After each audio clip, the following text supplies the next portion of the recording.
thoughts about someone who is in a leadership position or aspiring to be in one, when it comes to declaring that they have one of these neurodivergent conditions? That's a big question. So, but it's a really important question.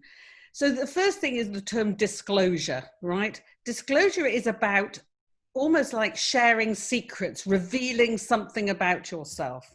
Now, ideally, we don't need to reveal things about ourselves if we don't want to. Mm-hmm. The problem being, this is a two-way street. Who you reveal to depends on their understanding around neurodiversity and neurodivergence. So it can be great, and actually in leadership positions, it can be brilliant to have somebody saying, I'm dyslexic, this is me, but I come with all these talents, and I'm dyslexic, and that's part of who I am with my talents, or I have ADHD, or I have autism, I'm autistic. So confidence in disclosure is about confidence in yourself, but it's also confidence in the organization that you're working with, that what happens next are the right things. And that is around integrated awareness, that there is a process, and that you're standing there and saying, I'm going to make sure that if I can disclose, everybody else can share this, and the response for them is going to be as positive as it's going to be for myself. So you also have a responsibility in a leadership position as well.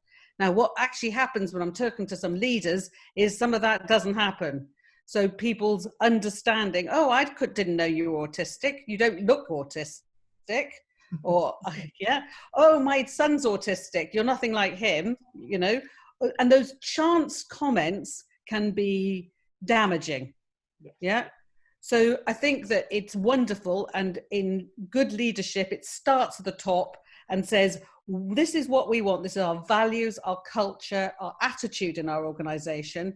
And then your responsibility is to make sure there are systems in place, awareness and training, that it's fair and accessible for everybody. That is so key in terms of realizing the disclosure aspect of it. And it's one of those situations, like you say, when somebody says, this is my conditions, and then people will start referring to other people they know. Or in cases of things like dyslexia, which are sort of like less visible. For instance, when I say to somebody, oh, you know, I've got dyslexia. Oh, yeah, I have it too. There you go. So that's exactly that, which is, oh, my child's got it. They've got reading problems and they did this and it was fine.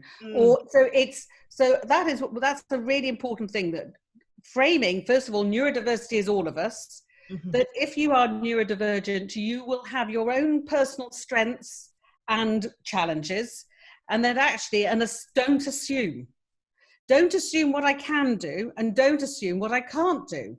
And as a leader, one of the key things for you is to say, ask me about myself.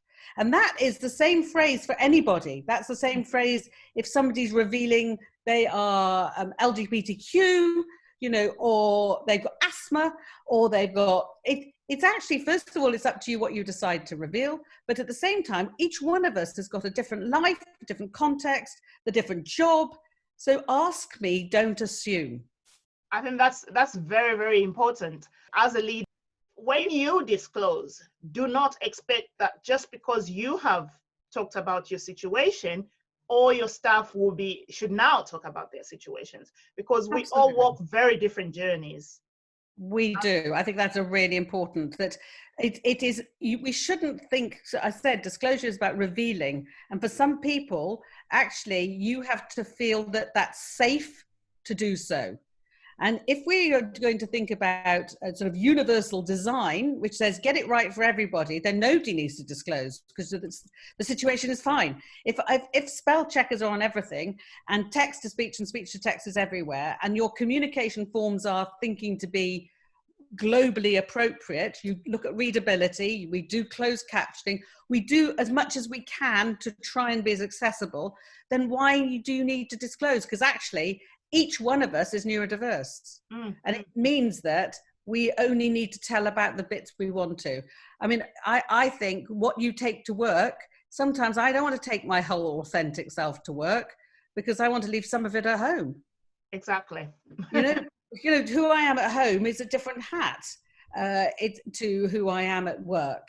When I'm a grandma, I want to be a grandma, but I don't want to roll around the floor at work, but I'm happy to do so and play games in a different silly way with my grandchildren.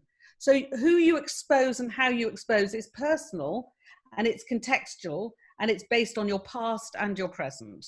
Yeah. And it shouldn't be you're going to reveal. Yeah. Yeah. I think that's very, very important to keep in mind.